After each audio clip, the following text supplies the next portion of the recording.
Tersedianya air minum, sanitasi, dan perilaku hidup sehat seperti cuci tangan memakai sabun di air yang mengalir dan akses jamban yang layak dapat meningkatkan kualitas gizi serta produktivitas masyarakat. Pembangunan sarana air minum dan sanitasi yang ramah memberikan masyarakat rasa yang aman dan nyaman, termasuk kepada penyandang disabilitas serta seluruh masyarakat yang memiliki ruang gerak yang terbatas. Pada video kali ini, saya akan mengajak kalian untuk melihat tutorial pembangunan fasilitas umum, sarana air minum, dan sarana sanitasi sekolah yang ramah disabilitas. Yuk kita simak video berikut ini.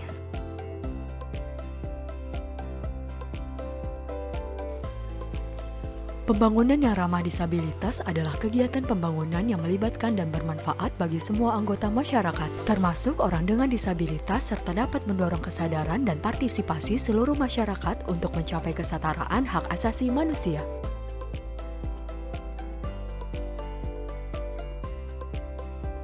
Fasilitas jamban yang layak merupakan hal yang wajib untuk mendukung perilaku hidup bersih dan sehat bagi seluruh masyarakat, khususnya di lingkungan sekolah. Lingkungan sekolah yang sehat dapat mendukung proses belajar mengajar dengan baik dan dapat menunjang proses pertumbuhan dan perkembangan murid secara optimal. Pada kesempatan ini saya menjelaskan terkait pembangunan toilet ramah disabilitas. Dalam perencanaan, kami diwajibkan memenuhi 8 unsur, di antaranya tinggi toilet kisaran 45-50 cm sesuai dengan ketinggian kursi roda. Di dalam ruang cukup untuk berputar kursi roda apabila pengguna kursi roda memasuki ruangan tersebut.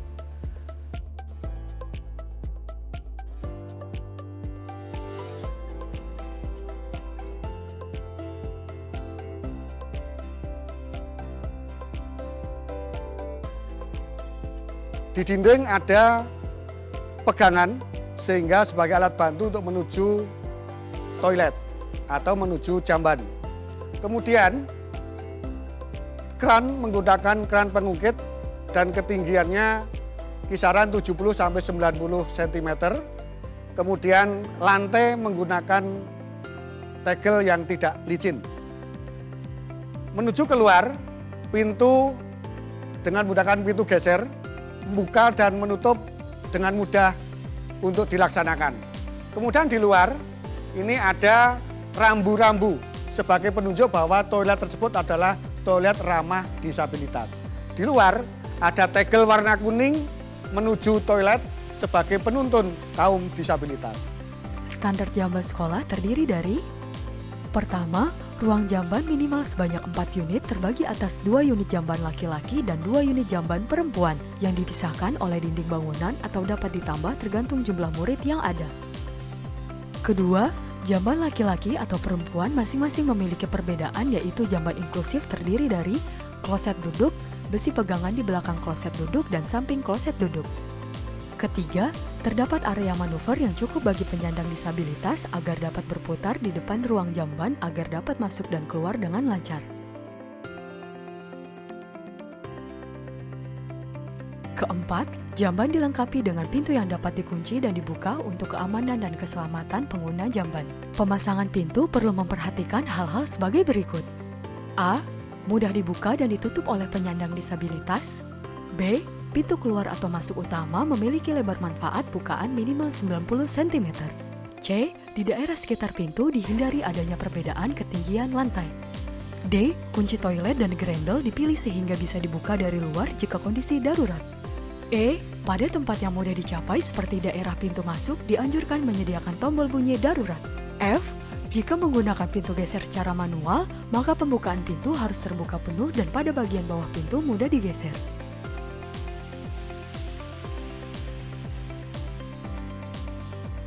Sarana cuci tangan merupakan kelengkapan untuk menjaga kebersihan diri dan melatih kebiasaan cuci tangan pakai sabun dengan air yang mengalir. Keberadaan sarana CTPS dapat mencegah penyakit berbahaya seperti diare, infeksi kulit, dan berbagai macam penyakit lainnya. Sarana CTPS yang dibangun harus ideal sesuai dengan desain inklusif disabilitas sehingga semua kalangan masyarakat dapat menggunakannya.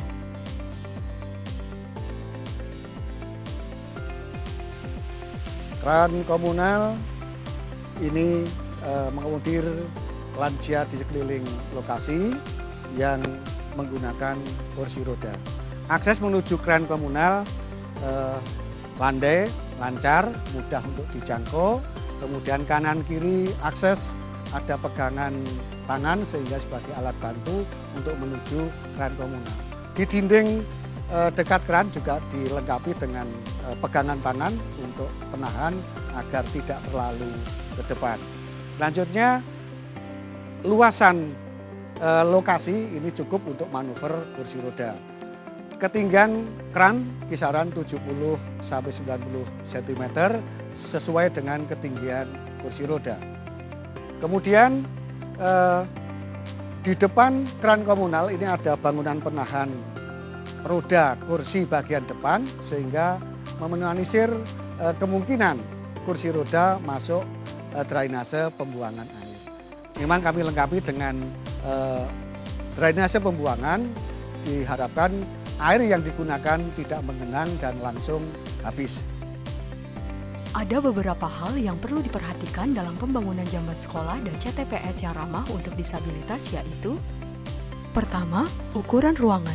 Ukuran dasar ruang mengacu kepada ukuran tubuh manusia dewasa, peralatan yang digunakan, dan ruang yang dibutuhkan untuk mewadahi pergerakan penggunaannya. Ukuran dasar ruang ini disesuaikan dengan sarana SPAMS yang telah dibangun. A. Ukuran ruangan yang diterapkan perlu mempertimbangkan fungsi sarana SPAMS yang dibangun. B. Untuk bangunan sarana sistem penyediaan air minum dan sanitasi yang dibangun harus menggunakan ukuran dasar maksimum. C. Ukuran dasar tersebut harus tetap memperhatikan asas-asas aksesibilitas dapat tercapai. Kedua, pada ram atau jalur jalan harus memiliki kelandaian tertentu sebagai pengganti anak tangga untuk memudahkan penyandang disabilitas dalam menggunakan sarana. A. Kemiringan suatu ram tidak boleh melebihi 7 derajat.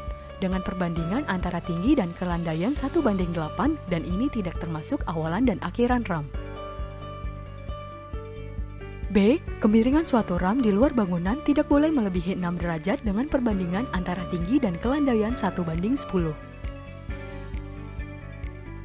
C. Panjang mendatar dari ram dengan perbandingan antara tinggi dan kelandaian 1:8 tidak boleh lebih dari 900 cm. Panjang ram dengan kemiringan lebih rendah dapat lebih panjang. D. Lebar minimum dari ram 95 cm tanpa tepi pengaman dan dengan 120 cm dengan tepi pengaman. E. Muka datar atau bordes pada awalan atau akhiran dari suatu ram harus bebas dan datar untuk memutar kursi roda dengan ukuran minimum 160 cm. F. Permukaan datar awalan atau akhiran suatu ram harus memiliki tekstur sehingga tidak licin pada saat hujan. G. Lebar tepi pengaman ram Kanstin low curb 10 cm. Dirancang untuk menghalangi roda kursi roda agar tidak terperosok atau keluar dari jalur ram. H. Ram harus diterangi dengan pencahayaan yang cukup sehingga membantu penggunaan ram saat malam hari. I. Ram harus dilengkapi dengan pegangan rambatan yang dijamin dan pegangan rambat harus mudah dipegang dengan ketinggian 65-80 cm.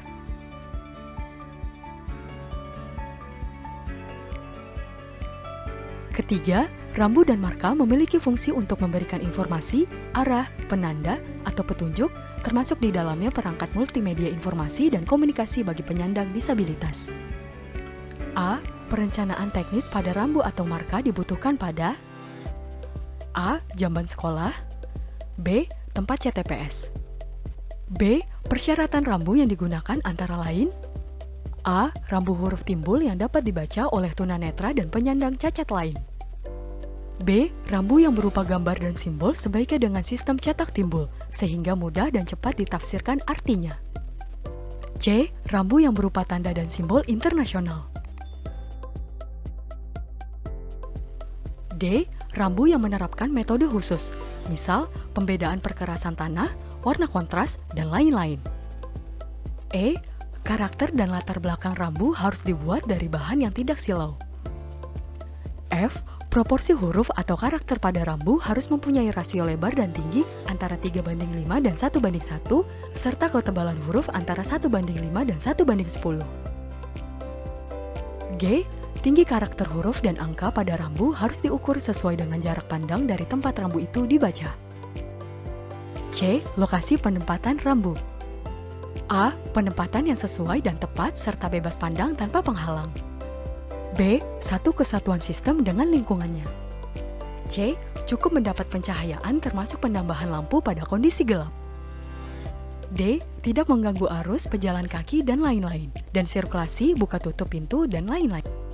Aksesibilitas penyandang disabilitas di lingkungan fasilitas publik adalah amanah Undang-Undang Nomor 8 Tahun 2016 tentang penyandang disabilitas yang harus diimplementasikan. Itulah kenapa program penyediaan air minum dan sanitasi berbasis masyarakat atau PAMSIMAS, Kementerian Pekerjaan Umum dan Perumahan Rakyat, salah satunya fokus dalam pembangunan fasilitas umum, sarana air minum, dan sarana sanitasi sekolah yang ramah disabilitas.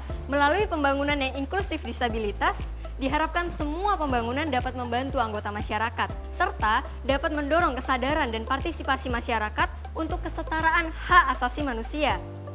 Sampai bertemu kembali di video tutorial berikutnya. Salam PAMSIMAS!